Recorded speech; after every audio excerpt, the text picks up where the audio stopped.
এটা আসলে কেন টিকেনি? এটার কারণটা হচ্ছে বাচ্চা।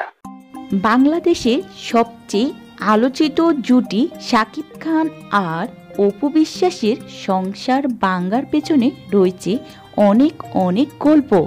অপু বিশ্বাস এবার নিজেই জানিয়েছেন শুরুতেই তাদের বিয়ে হয়েছিল অনেকটা আবেগের জায়গা থেকে।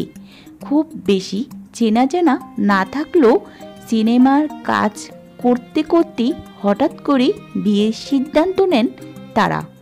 অপু বলেন আসলে বিয়েটা একেবারেই ইমোশনাল ডিসিশন ছিল, কিন্তু সংসারে টানাপোড়েন, একের পর এক ভুল বোঝাবুঝি আর ব্যক্তিগত দ্বন্দ্বে সেই সম্পর্ক সুখের হয়নি। তবে মূল কারণ হয়ে দাঁড়ায় তাদের সন্তান। দুটো ডিসিশন দিয়েছিল, হয় বেবি আদারওয়াইজ ডিভোর্স। আমি বলছি definitely divorce, but not baby. বেবিকে মিস করতে পারবো না। অপু জানান 3 বার গর্ভপাতের পরও যখন অবশেষে সন্তান এসেছে তখন তিনি নিরাপত্তাহীনতা ভুগছিলেন। মায়ের পরিচয়টা তিনি সবচেয়ে বড় মনে করেছিলেন তখন। এই জন্য সংসার ধরে রাখাটা তার আর হলো না, কারণ সত্য ছিল হয় সন্তান না হয় সংসার। আর অপু বেছে নিয়েছিল সন্তান, কারণ সে মনে করেছিল সর্বশেষে সে একজন নারী, নায়িকার বাইরেও সে একজন মা। তাই সে সন্তানকে পৃথিবীর আলো দেখায়। আমার কমিটমেন্ট আমি রেখেছি, তার কমিটমেন্ট সে রেখেছে। আর সত্য অনুযায়ী তাদের সন্তান আসে এবং ডিভোর্সড হয়ে যায়।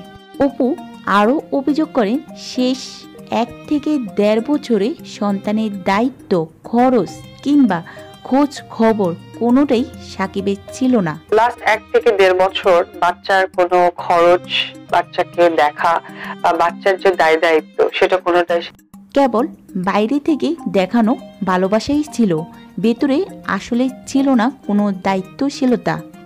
সর্বশেষে অপু বিশ্বাস স্পষ্ট করে জানান তিনি নিজের সন্তানকে মানুষ করার দায়িত্বকে বড় করেছেন, আর সেই জায়গা থেকেই সম্পর্ক টিকিয়ে রাখা আর সম্ভব হয়নি। না, ভাগাভাগি বললে টোটালটা ভুল হবে, বলে যে টোটাল ভাগটাই আমার। ভাগাভাগি ফলে আলোচিত এই জুটির সম্পর্ক ভেঙে গিয়েছে ডিভোর্সে, যা আজও শোবিজ দুনিয়ার বড় আলোচনার বিষয় হয়ে আছে।